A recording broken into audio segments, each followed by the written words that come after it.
Hi friends, कैसे हो आप सब। उम्मीद है आप सब बढ़िया होंगे। और अब हम 85 क्वेश्चंस अभी जस्ट करने वाले हैं। और ये एक आपका नया पेपर हम शुरू कर रहे हैं। बहुत ही शानदार पेपर है। और इसके अंदर आपका एसएसटी का कंप्लीट पोर्शन होगा। 60 क्वेश्चन जो आपके सब्जेक्ट के आएंगे। साथ में आपको शिक्षण विधियों के भी क्वेश्चन यहाँ पर मिलेंगे 10, आपकी शिक्षा मनोविज्ञान के भी और आईसीटी के भी। ऐसे टोटल मिला करके हम 85 क्वेश्चंस के जो पेपर कर रहे थे उनको हम कर रहे हैं। मैंने आपसे कहा था कि 20 पेपर मैं आपको करवाऊंगा, तो ये आपका नेक्स्ट पेपर है। जो हमारे पहले हो चुके हैं उनसे अगला। अगर आपने नहीं देखे हैं, पहले वाले पेपर्स नहीं निकाले हैं, तो प्लेलिस्ट बनी हुई है, कृपया आप वहाँ पे जाइए और उनको जल्दी जल्दी से 2x की स्पीड में आप जैसे भी देखना चाहें उनको एक बार दिमाग से निकाल करके जाना है। चलो देखो, पहले क्वेश्चंस का आंसर आप सभी लोग दे पा रहे हैं, जैसे कि बहुत बढ़िया बात है। संविधान की जो सभा जो थी उसकी पहली बैठक जो हुई थी ना, वो हुई थी 9 दिसंबर 1946 को, यानी कि ऑप्शन नंबर तीसरा। सबसे वृद्ध व्यक्ति थे उस टाइम में सच्चिदानंद सिन्हा, उनको अस्थायी अध्यक्ष बनाया गया था। क्या बनाया गया था? अस्थायी अध्यक्ष बनाया गया था। और ये जो बैठक हुई थी ना, ये नई दिल्ली के अंदर हुई थी, जो कौंसल चैम्बर है ना, पुस्तकालय भवन, उसके अंदर। और मुस्लिम लीग ने इसका बहिष्कार किया था। ठीक है, चलो क्वेश्चन नंबर 2 देखते हैं। भारत संसदीय प्रजातंत्र के लिए जाना जाता है, इसके पीछे का क्या कारण है? क्योंकि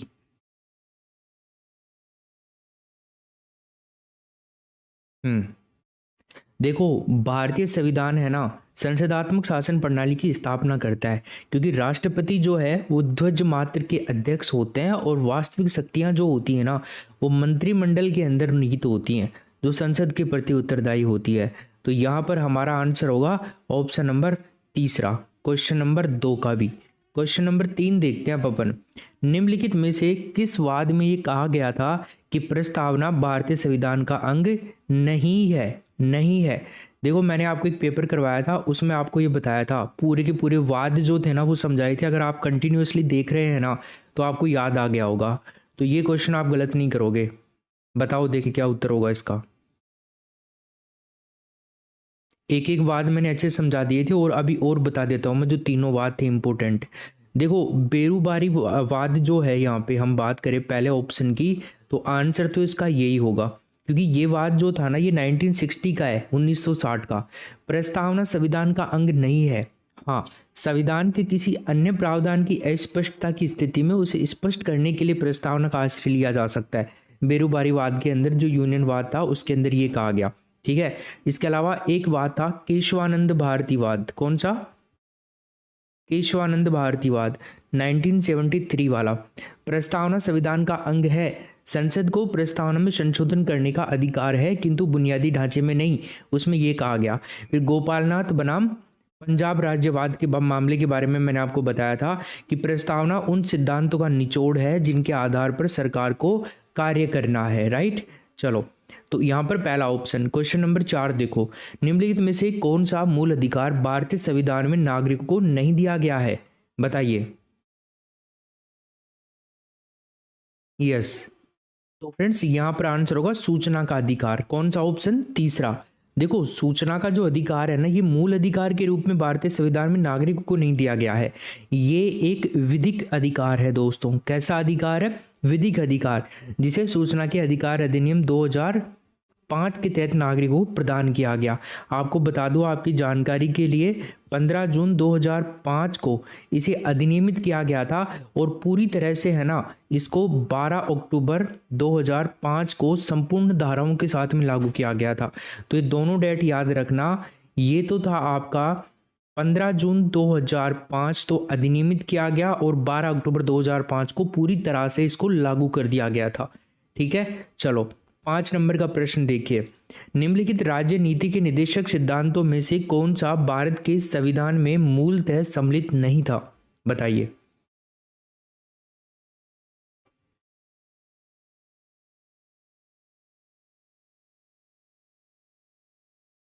देखो, पुरुष और स्त्री को समान रूप से जीविका के पर्याय साधन प्राप्त करने का जो अधिकार है ना, वो आर्टिकल 39 के अंदर है। तो ये सम्मिलित नहीं था। ठीक है, नीति के निदेशक तत्वों में नहीं आएगा ये। इसके अलावा अगर हम बात करें ना, ग्राम पंचायतों का संगठन, आर्टिकल 42 मौलिक अधिकार है। राइट। इसके अलावा उद्योगों के प्रबंधन के कर्मकारों की सहभागिता, और एक है कृषि और पशुपालन का संगठन। यहाँ ओ सॉरी ये तो सही है ना 39, तो ये तो आएगा, ये तो 39 तो आएगा ना, 39 तो है ही ना नीति निर्देशक सिद्धांतों में, ये भी आएगा, ये भी आएगा, ये नहीं आएगा दोस्तों। और कृषि और पशुपालन का संगठन, ये 48 नंबर का आर्टिकल आपने पढ़ रखा होगा, उसमें है ये।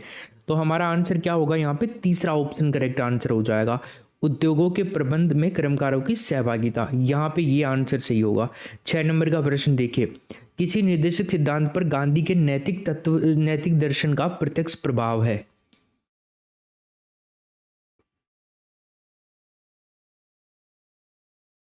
यस, इसमें देखो ऑप्शन नंबर क्या होगा, तीसरा, गोवध पर निषेध। ठीक है ना, ग्राम पंचायतों का गठन, ग्रामीण उद्योगों को बढ़ावा देना, मद्यपान निषेध, गोवध पर निषेध, ये गांधी जी के नैतिक दर्शन के प्रत्यक्ष प्रभाव थे।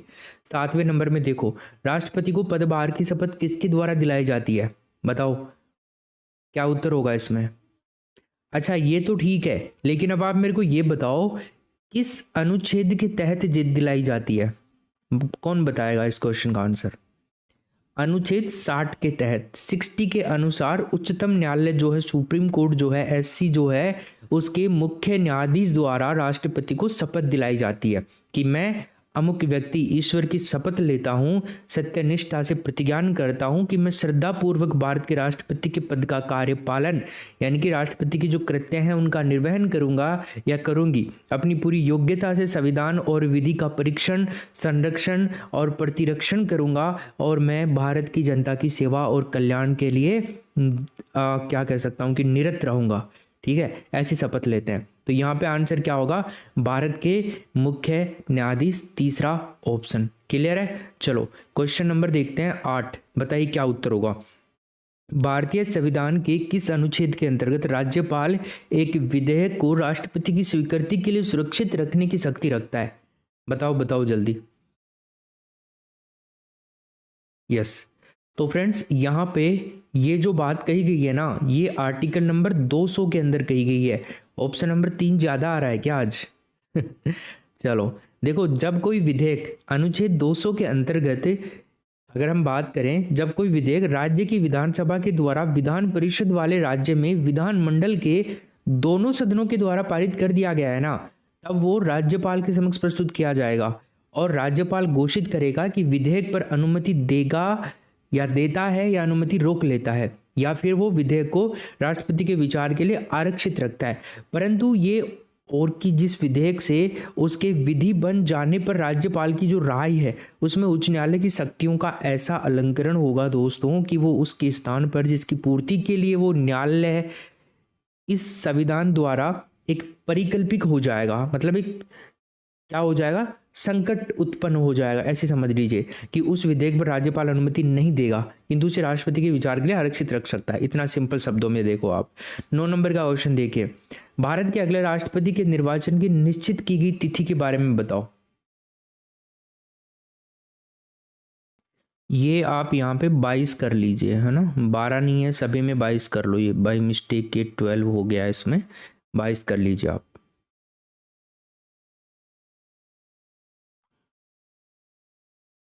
खैर यहाँ पे ये ऑप्शंस, मतलब भारत के अगले राष्ट्रपति के निर्वाचन की निश्चित की गई तिथि जो थी, मतलब राष्ट्रपति का चुनाव तो हो ही गया है। देखो मैं इस क्वेश्चन को थोड़ा सा ऑप्शंस को गलत मान रहा हूँ, क्योंकि यहाँ पर डेट मैच नहीं हो रही है। देखो अगर अपन प्रणब मुखर्जी की बात करते हैं ना, तो प्रणब मुखर्जी ने राष्ट्रपति पद की शपथ ली थी 25 जुलाई 2012 को। कब ली थी, 25 जुलाई 2012 को। अगर हम वर्तमान राष्ट्रपति की बात करें तो 16वें चुनाव की बात कर रहे हैं, 18 जुलाई 2022 को मतदान हुए, और गणना हुई थी 21 जुलाई 2022 को। श्रीमती द्रौपदी मुर्मू को बनाया गया था। ठीक है, तो इस पद पर सुशोभित होने वाली 15वीं व्यक्ति है ये देश के लिए।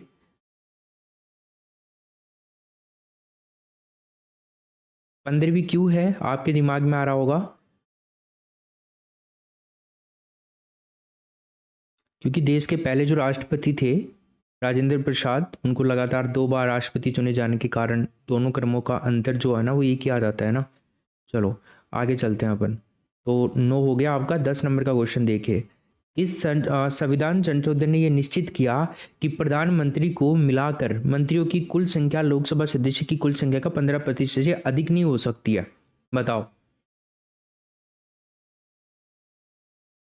चलो मैं इतना बता देता हूँ, 2003 में हुआ था, 2003 वाला संशोधन। अब तो बताओ, आर्टिकल 75 के अकॉर्डिंग अभी नहीं बता पा रहे हो। 91 अमेंडमेंट नंबर 91 संविधान संशोधन 91। ठीक है, चलो जैसे हम बात करें 543 में से 81 सदस्य जो हैं प्रधानमंत्री सहित, इससे ज़्यादा नहीं हो सकते मंत्री। चलो 11 नंबर का क्वेश्चन देखिए। संसद में प्रस्तुत विधेयक कानून बनता है जब, कब कानून बनता है? जब राष्ट्रपति द्वारा हस्ताक्षर किया जाए। ठीक है,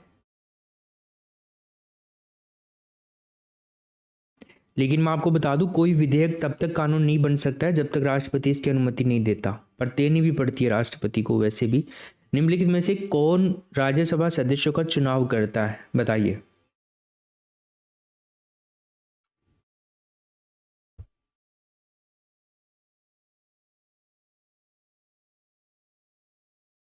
विधानसभा के जो सदस्य होते हैं ना, वो ही करते हैं।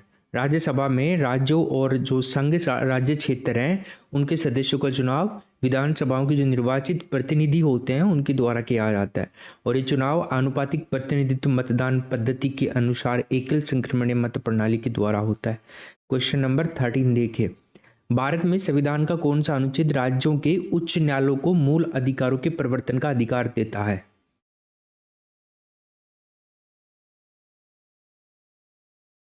ठीक है, 226 नंबर का आर्टिकल। ऑप्शन नंबर क्या होगा? तीसरा। देखो, सर्वोच्च न्यायालय आर्टिकल 32 के तहत और उच्च न्यायालय 226 के तहत उत्तरदायित्व है कि नागरिकों की प्रार्थना पर उनके अधिकारों की रक्षा करें। 14 नंबर, भारत के नागरिक कितने वर्ष तक वोट दे सकते हैं? बताओ, कितना सा आसान सा सवाल है। मताधिकार से क्या मतलब समझते हो आप? मताधिकार से मतलब होता है लोकतंत्रात्मक शासन व्यवस्था में वोट देने का जो अधिकार होता है ना, वो। भारत में मताधिकार की जो आयु है पहले 21 वर्ष थी, घटाकर के 61वें संविधान संशोधन के द्वारा 18 वर्ष कर दी गई थी। ठीक है, तो ऑप्शन नंबर होगा पहला और राइट आंसर। क्वेश्चन नंबर 15 देखिए। नीचे दिए गए राज्यों का भारत संघ के संपूर्ण राज्य का दर्जा प्राप्त होने का सही कालक्रम कौन सा है? ये प्रश्न थोड़ा आपके लिए टफ पड़ेगा। कौन कौन सही उत्तर करेगा इसका, बताइए।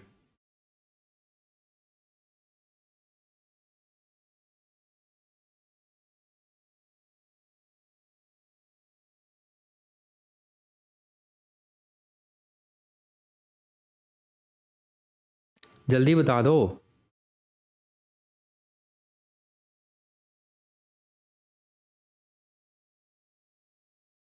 सही बता दे तो सही रहेगा। मैं बता रहा हूँ, आप बता दो फटाफट। मैं डेट लिख दी मैंने चारों की।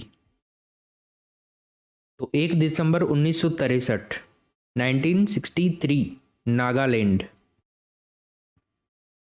ठीक है, उसके बाद में 1 नवंबर 1966, 1966 हरियाणा। राइट। उसके अलावा 1 मई 1975, 1975 सिक्किम। और बच गया कौन सा? अरुणाचल प्रदेश। ठीक है, 20 फरवरी 1987, 1987। तो यहाँ पे आंसर क्या होगा? नागालैंड, हरियाणा, सिक्किम और Arunachal Pradesh. B option correct answer जाएगा हमारा इसका। ठीक है, चलो क्वेश्चन नंबर 16 देखिए। सिंधु घाटी के निवासियों की सभ्यता को जानने का मूल स्रोत है वहां पाई गई मोहर, बर्तन, जेवर, हथियार, औजार, मंदिर और लिपि। यस, ऑप्शन नंबर क्या होगा friends? B option correct answer हो जाएगा इसमें। निम्न में से किस ग्रंथ में सबसे पहले देवकी के पुत्र कृष्ण का वर्णन किया गया?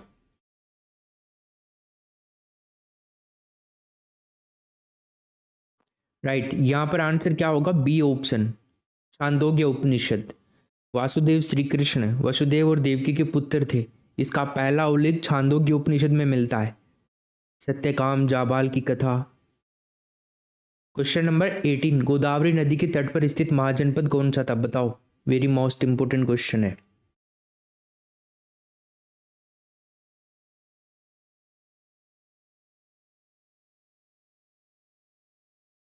अशमक, तीसरा ऑप्शन। 19, जैन समुदाय के प्रथम विभाजन के समय श्वेतांबर समुदाय के संस्थापक कौन थे? बताइए। जैन समुदाय का जब प्रथम विभाजन हुआ उस टाइम में श्वेतांबर समुदाय के संस्थापक का नाम क्या था? स्थूलभद्र था दोस्तों। जैन धर्म दो प्रमुख संप्रदाय में विभक्त हुआ था, एक तो श्वेतांबर और एक दिगंबर। श्वेतांबर जो थे ना, श्वेतांबर लोग सफेद वस्त्र धारण करने वाले इस संप्रदाय का नेतृत्व कौन कर रहा था? स्थूलभद्र। और दिगंबर ये निर्वस्त्र रहते थे, बिना कपड़ों के, तो इस संप्रदाय का नेतृत्व करते थे भद्र बाहु। भद्रबाहु और उसके अनुयायियों को दक्षिण में जैनी कहा गया, जैनी। 20 नंबर का क्वेश्चन देखिए, बुद्ध की 80 फीट की बड़ी प्रतिमा जो बोध गया में है, किसके द्वारा निर्मित की गई थी?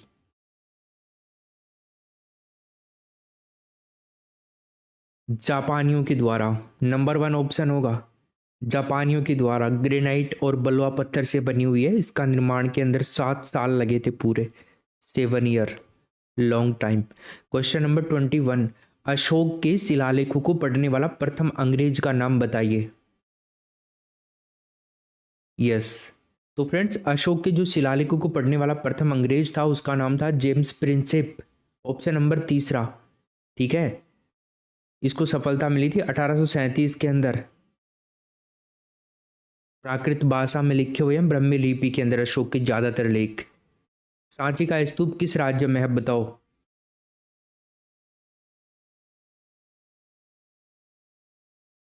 दोस्तों सांची का जो स्तूप है ना, ये आपका मध्य प्रदेश के अंदर है, एमपी में, भोपाल के अंदर। भोपाल राजधानी है ना एमपी की, वहीं पे है।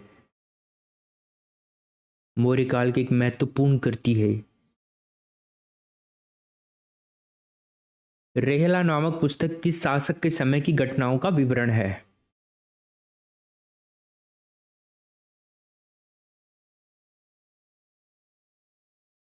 मोहम्मद बिन तुगलक, डी ऑप्शन होगा इसमें। एक व्यक्ति था जिसका आपने नाम सुना होगा, इब्न बतूता। ये क्या है ना, एक अफ्रीकी यात्री था, मोरक्को का मूल निवासी था ये। मोहम्मद बिन तुगलक के कार्यकाल में भारत आया था। मोहम्मद बिन तुगलक ने इसको दिल्ली का काजी बना दिया था और बाद में 1342 के अंदर उसको सुल्तान का राजदूत बना करके चीन भेज दिया था।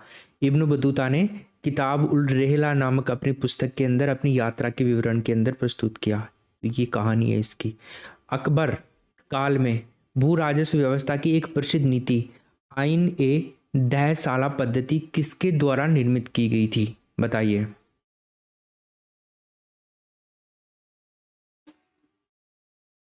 यस, ये टोडरमल के द्वारा। भू राजस्व संबंधित टोडरमल ही तो देखता था ना। ऑप्शन नंबर क्या होगा? तीसरा। मुगल शासन प्रणाली में दीवान ए तन नामक अधिकारी का क्या कार्य था? दीवान ए तन,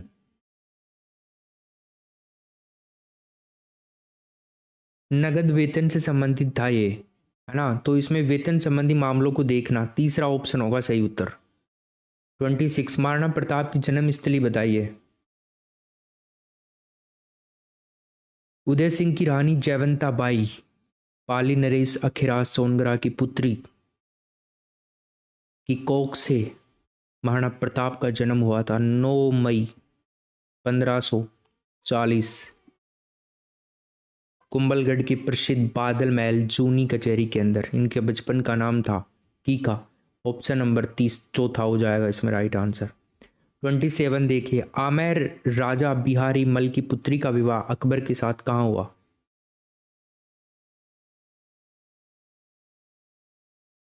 बिहारी मल, कंफ्यूज थोड़ी हो रहे हो आप। बिहारी मल को ही बारमल कहा जाता था दोस्तों। बारमल का ही नाम बिहारी मल भी मिलता है।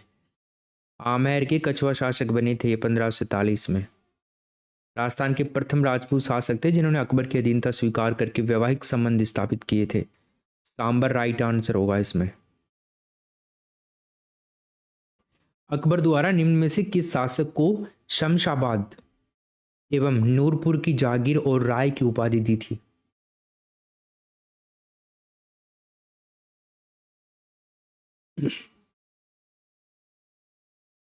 महाराजा राय सिंह 1593।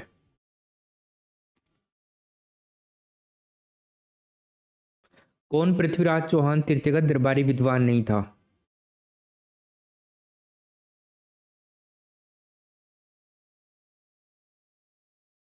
विद्यापति गौड़ भी था, बागेश्वर जनार्दन भी था, विश्वरूप भी था, सारंगधर नहीं था।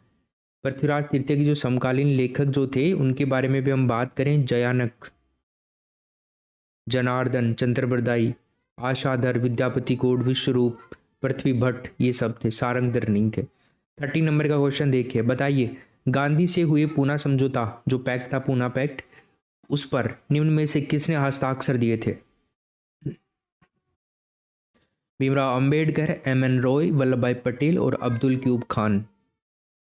यस, तो यहाँ पर पहला ऑप्शन ही हमारा सही उत्तर हो जाएगा, भीमराव अंबेडकर के मध्य में हुआ था ये, गांधी जी और भीमराव अंबेडकर के मध्य में। 26 सितंबर, ये डेट याद रखना, 1932, वेरी मोस्ट इम्पोर्टेंट है।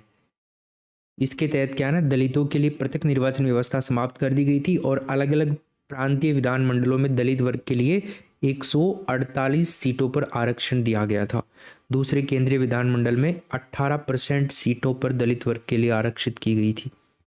31, 22 दिसंबर 1999 को पूर्णिमा के चंद्रमा के सामान्य से अधिक चमकदार होने के लिए मुख्य उत्तरदायी कारक कौन सा था?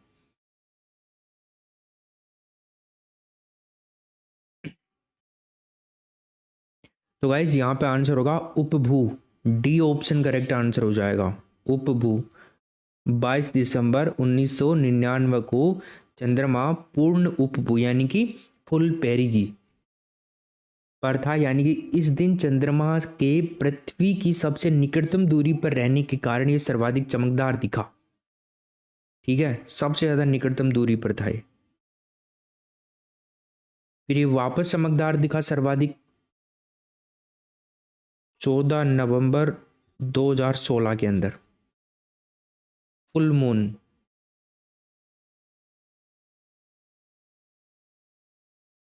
ये जो स्थिति बनती है ना दोस्तों, इस स्थिति को सुपर मून भी कहते हैं। 60 वर्ष के अंदर ये एक आता है चमकदार बड़ा। तो बताइए 32 में ग्रीनविच के 75 डिग्री पूर्वी देशांतर का प्रति ध्रुवीय देशांतर क्या है?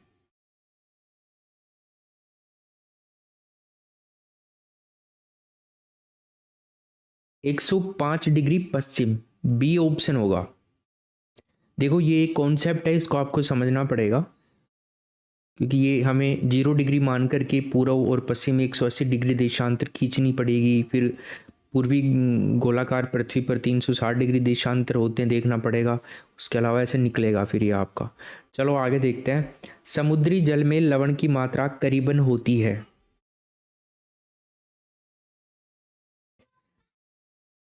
35 प्रति हजार होगा, तीसरा ऑप्शन। ठीक है, महासागरों की औसत लवणता 35 प्रति हजार है, सागरीय जल की लवणता में सोडियम क्लोराइड का अधिकतम योगदान होता है।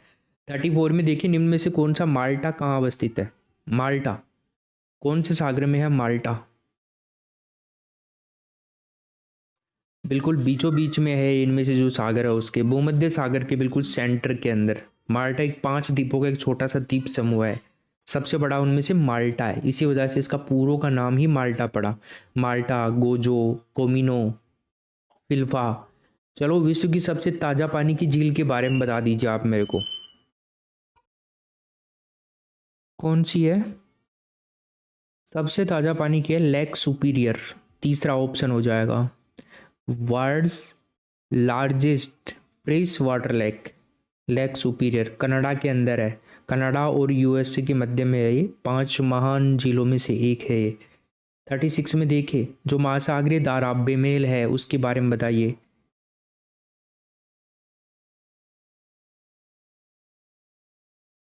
उत्तरी भूमध्य सागरीय धारा, गल्फ स्ट्रीम, उत्तरी अटलांटिक ड्रिफ्ट और कैलिफोर्निया धारा। देखो यहाँ पर जो कैलिफोर्निया धारा है ना, ये कैलिफोर्निया की एक ठंडी धारा है, उत्तरी प्रशांत जो धारा है ना उसी का एक विस्तार मानी जाती है, क्योंकि ठंडे क्षेत्रों में गर्म क्षेत्र की ओर बहती है ना, इसलिए इसे कैलिफोर्निया की ठंडी धारा कहते हैं। बाकी विकल्पों में जो धाराएं हैं ना ये गर्म धाराओं का उदाहरण है, ठीक है, इसलिए ये अलग है। यहाँ पे डी ऑप्शन हमारा राइट आंसर होगा।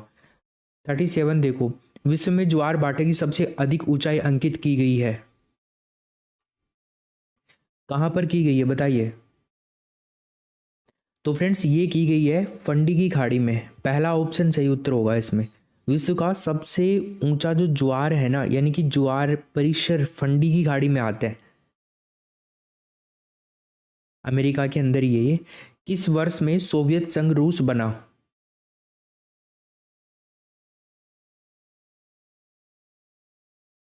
ये बना था दोस्तों 1991 में, तीसरा ऑप्शन सही उत्तर होगा इसमें।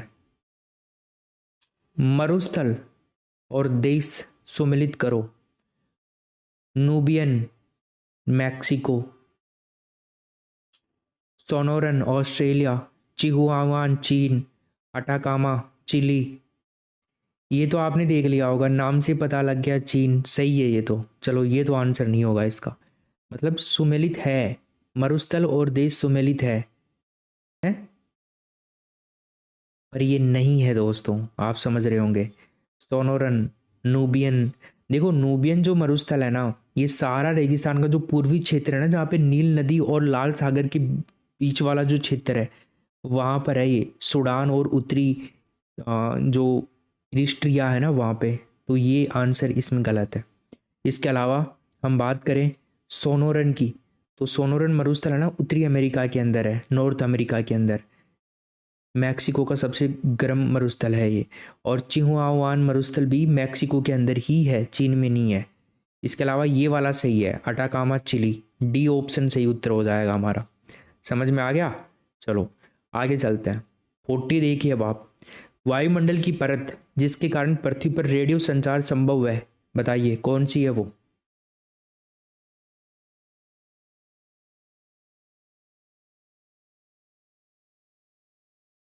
आयनोस्फेयर, डी ऑप्शन होगा आयन मंडल।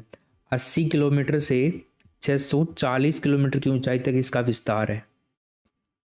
आयन मंडल को अपने यहाँ से पृथ्वी की ओर लौटा देता है ये, और एक अंतरिक्ष से आने वाली उल्काओं से हमारी रक्षा भी करता है। 41 देखो, ध्रुवों की ओर विक्षेपण बल, बताओ घटता है, बढ़ता है, स्थिर रहता है या कोई परिवर्तन नहीं होता है? स्थिर रहता है, बढ़ता है दोस्तों, ये बी ऑप्शन होगा इसमें। निम्नलिखित में से कौन सा एक ठंडी पवन का उदाहरण नहीं है, बताओ।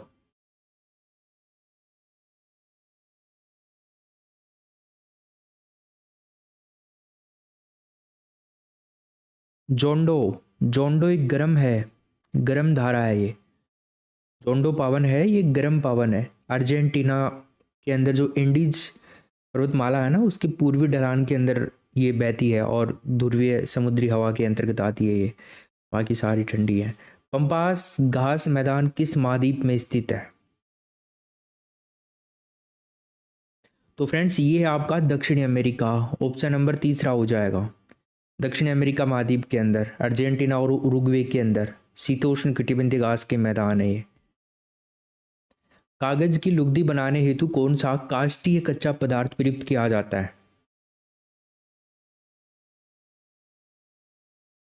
ऑल राइट फ्रेंड्स, ये है पॉपुलर, बी ऑप्शन सही उत्तर होगा इसमें, ठीक है ना। चलो नेक्स्ट क्वेश्चन देखते हैं। श्रीलंका में कॉफी की कृषि किस रोग के कारण बंद कर दी गई?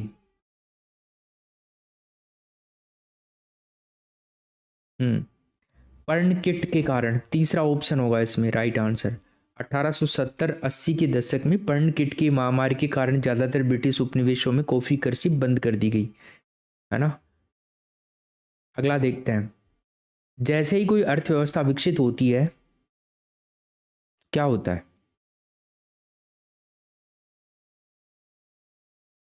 बढ़िया, राष्ट्रीय उत्पाद में कृषि का हिस्सा गिर जाता है, उद्योगों का हिस्सा बढ़ जाता है और कृषि में नियोजित व्यक्तियों की संख्या में कमी हो जाती है। तो राइट आंसर क्या होगा फ्रेंड्स, यहाँ पे डी ऑप्शन करेक्ट आंसर हो जाएगा अपना। भारतीय उद्योग को ब्रिटिश आर्थिक नीतियों से बर्बाद हो गए भारतीय उद्योग, जो निम्नलिखित में से कौन से हैं वो?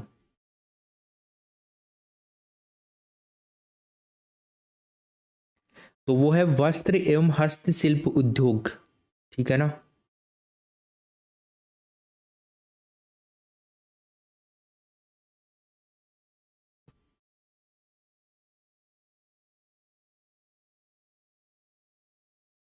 निम्न में से किसने ये मत प्रदान किया कि 21वीं शताब्दी में विश्व व्यवस्था में तनाव व संघर्ष में वृद्धि होगी, किंतु इस संघर्ष का स्वरूप विचारधारात्मक, राजनीतिक अथवा आर्थिक न होकर के सांस्कृतिक होगा?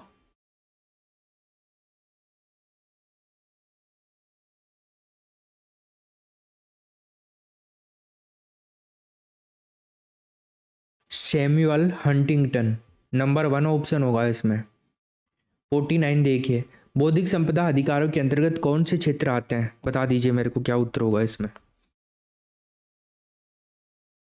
तो फ्रेंड्स यहाँ पे होगा आपका कॉपीराइट, ट्रेडमार्क, पेटेंट, उपरोक्त सभी, ठीक है, इसमें सारे आएंगे।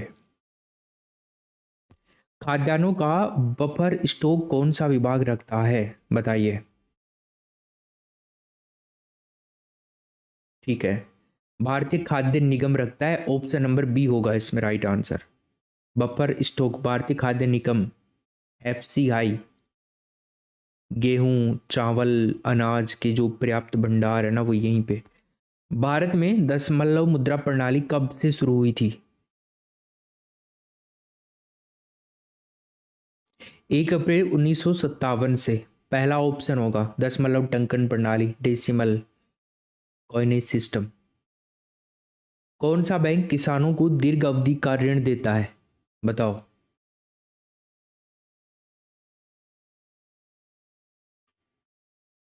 इसकी अधिकतम जो अवधि होती है ना 9 से 15 साल होती है, तो यहाँ पर होगा भूमि विकास बैंक, बी ऑप्शन। 53 देखो, स्वयं सहायता समूह से क्या मतलब है?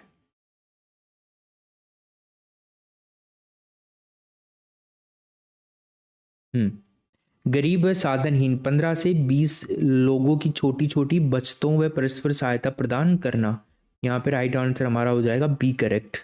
चलो नेक्स्ट क्वेश्चन देखते हैं। 54 में बताइए, ठगी अथवा अनुचित व्यापारिक व्यवहार होने पर हमें शिकायत करनी चाहिए।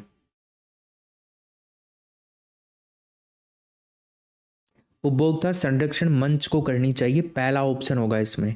55 देखो, भारत को मिश्रित अर्थव्यवस्था किसके अस्तित्व के कारण कहा जाता है?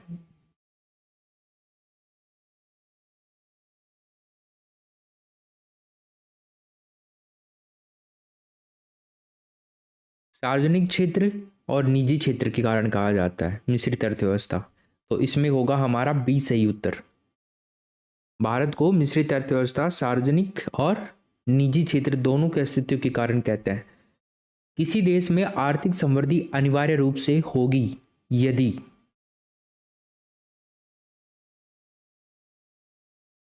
देश में पूंजी निर्माण होता है, तो तीसरा ऑप्शन सही उत्तर होगा हमारा यहाँ पे। 57 देखिए, किस अर्थशास्त्री ने राष्ट्रीय आय पर पुरोगामी कार्य किया?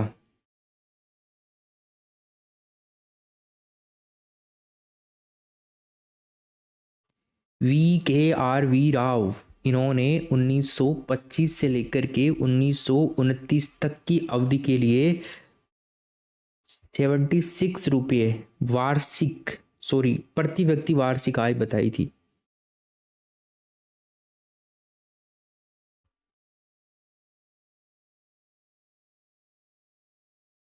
संयुक्त राष्ट्र विकास कार्यक्रम UNDP, United Nation development programme की मानव विकास रिपोर्ट की तर्ज पर भारत की पहली मानव विकास रिपोर्ट कब जारी की गई, बताइए।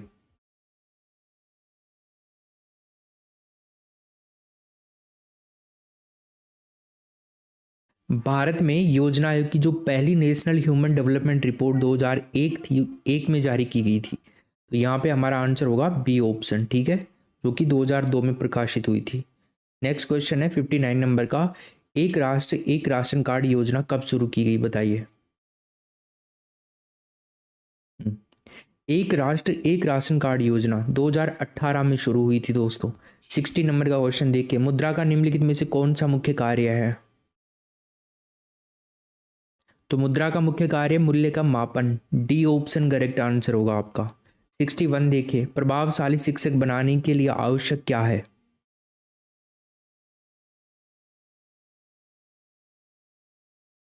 वह अपने विषय को अच्छी प्रकार से जानता हो, वह अपने विद्यार्थियों से अधिकतम संभव अंतःक्रियाएं करे, उसे शिक्षण विधियों का पूरा ज्ञान हो।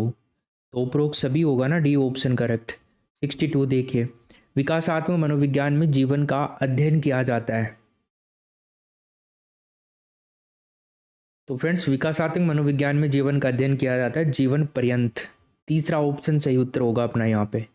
ठीक है, हाँ। विकासात्मक मनोविज्ञान एक वैज्ञानिक अध्ययन है जो मनुष्य के जीवन में हो रहे परिवर्तन होते हैं ना, उनके बारे में बताता है। और विकासात्मक मनोविज्ञान के 3 लक्ष्य होते हैं। विकासात्मक का वर्णन करना, समझना और अनुक्रम करना। मनुष्य जीवन का चरणबद्ध तरीके से आगे की ओर बढ़ता है। ठीक है, जैसे स्वावस्था, बाल्यावस्था, किशोरावस्था, प्रौढ़ावस्था। तो विकासात्मक मनोविज्ञान का अर्थ होता है कि व्यक्ति के विकास के साथ ही उसके व्यवहार का भी अध्ययन करना। 63 नंबर का क्वेश्चन देखिए, किसी व्यक्ति को आकार देने में वातावरण के घटकों की कोई भूमिका नहीं होती क्योंकि प्रत्येक व्यक्ति की बुद्धि उसकी आनुवंशिक संरचना से निर्धारित होती है। ये कथन किसका है? सॉरी, ये कथन है। देखो, वातावरण से क्या मतलब है? वातावरण से मतलब है उन सभी तरह की उत्तेजनाओं से होता है जो गर्भ धारण से मनुष्य तक उसे प्रभावित करते हैं।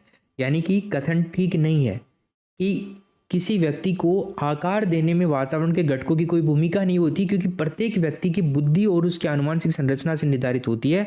बहुत सारे शोध हुए हैं, उनके द्वारा ये सिद्ध हो चुका है कि विकास में सबसे ज़्यादा प्रभाव वातावरण का पड़ता है। तो यहाँ पर हमारा आंसर बी हो जाएगा इसमें। 64 देखो, वह प्रथम मनोवैज्ञानिक जिसने मानव व्यक्तित्व के अवचेतन भाग की व्यवस्थित रूप से छानबीन का प्रयास किया है, उसका नाम बताइए। यस, सिगमंड फ्राइड नाम है उनका। ठीक है, अगला देखते हैं, सांवेगिक बुद्धि की संकल्पना की प्रणेता कौन है?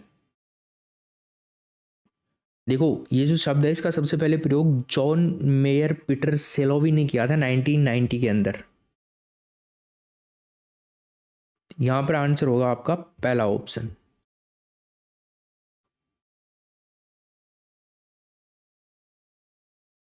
निम्नलिखित में से किसने अधिगम को व्यवहार के परिणाम स्वरूप व्यवहार में परिवर्तन कहा है?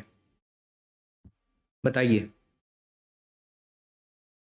किसने कहा है? गिलफोर्ड ने कहा है। Option number D correct answer होगा। 67 देखिए, मॉडलिंग का संप्रत्यय निम्नांकित में से किसके कार्य पर आधारित है? मॉडलिंग का मतलब क्या होता है? किसी प्रेक्षित अनुक्रिया का अनुकरण करते हुए मनोवैज्ञानिक प्रभावों से प्रभावित होना। एल्बर्ट बांडुरा। 68 देखो, अधिगम प्रक्रिया में अध्यापक का महत्व बताइए।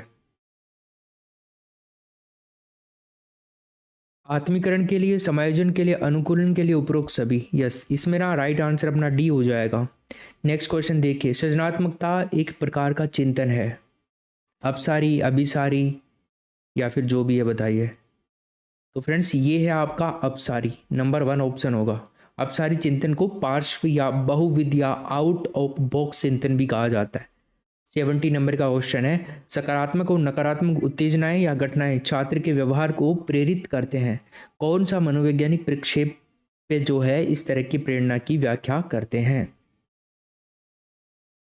तो फ्रेंड्स, यहाँ पर होगा आपका व्यवहार, बी ऑप्शन। 71 में बताइए, वह स्वचालित इलेक्ट्रॉनिक जो प्रोग्राम के नियंत्रण द्वारा दिए गए अपरिष्कृत आंकड़े को अर्थपूर्ण सूचनाओं में परिवर्तित कर सकती है, क्या कहलाती है? ये कहलाती है friends computer, B option. Computer अपरिष्कृत आंकड़े जो होते हैं उनकी सूचनाओं को परिवर्तित करता है। और कंप्यूटर को दिए जाने वाले जो अपरिष्कृत आंकड़े होते हैं आगम यानी कि इनपुट कहलाते हैं।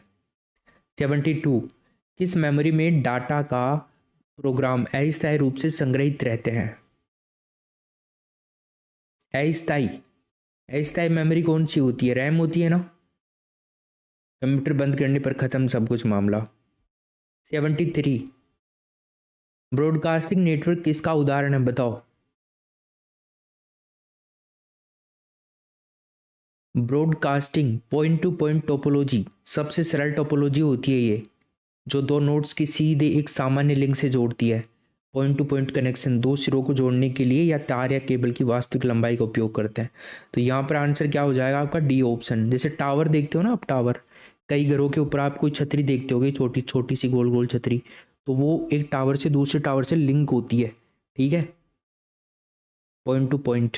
74 देखो, किसी कंप्यूटर सिस्टम पर भंडारित सूचना में से वांछित सूचना को ढूंढ निकालने वाला प्रोग्राम क्या कहलाता है। फ्रेंड्स ये कहलाता है सर्च इंजन, तीसरा ऑप्शन होगा। सर्च इंजन का सबसे प्रचलित रूप वेब सर्चर इंजन है, जो वर्ल्ड वाइड वेब पर सूचना खोजने के लिए प्रयुक्त होता है।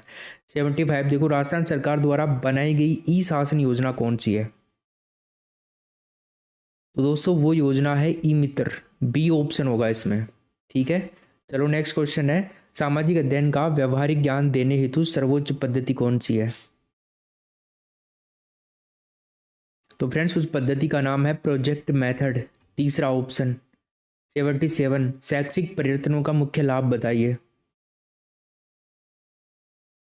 प्रत्यक्षीकरण, विषय में रुचि का विकास, धारण शक्ति में वृद्धि, उपरोक्त सभी। तो गाइस इसमें होगा आपका डी ऑप्शन, उपरोक्त सभी। 78 देखो अब आप, निम्न में से कौन सी विज्ञान शिक्षण में निर्मितवाद उपागम की सर्वाधिक उपयुक्त विशेषता है।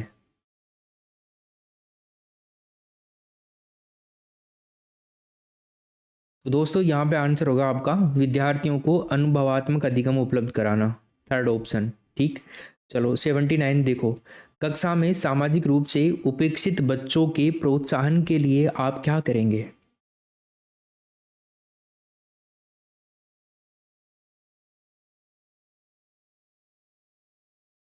हाँ जी, समाज के रीति रिवाजों का विश्लेषण करेंगे, बिल्कुल करेंगे, चार ऑप्शन, बड़ी लाइन नहीं करेंगे, ठीक है ना, तीसरा ऑप्शन करेंगे। 80 में देखो, भारतीय बहुलतावादी समाज में सामाजिक विज्ञान की पाठ्य पुस्तकों को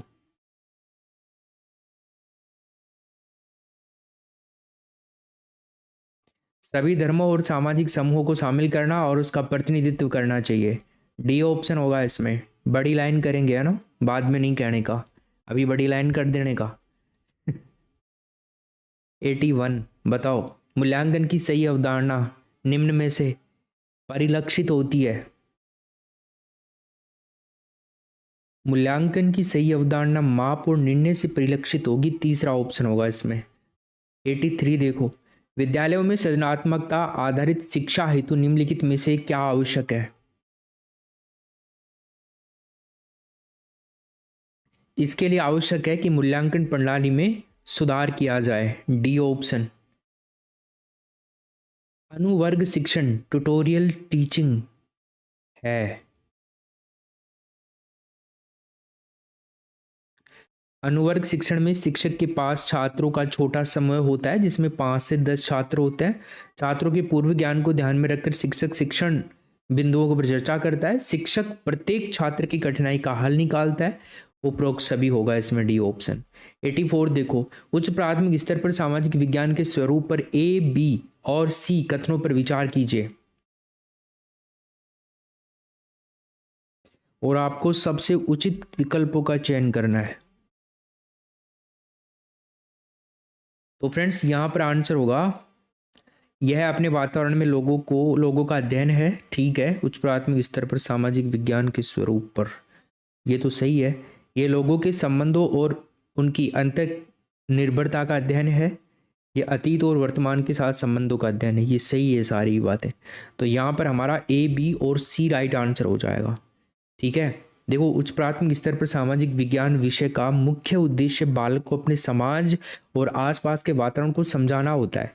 इससे बालक की जो सामाजिक संबंध होते हैं ना, उनकी जानकारी मिलती है और बालक ये समझ पाता है कि समाज में रहने वाले लोग किस प्रकार एक दूसरे पर निर्भर करते हैं। साथ ही साथ बालक को प्राचीन समाज और वर्तमान समाज में निरंतरता और आपसी संबंधों का भी ज्ञान हो जाता है। तीनों सही है यहाँ पे।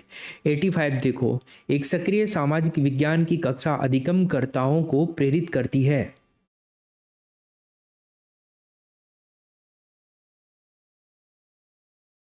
तो फ्रेंड्स यहाँ पर आंसर होगा चुनौतीपूर्ण प्रोजेक्ट में भागीदार बनाना। डी ऑप्शन आपका इस क्वेश्चन में सही उत्तर हो जाएगा।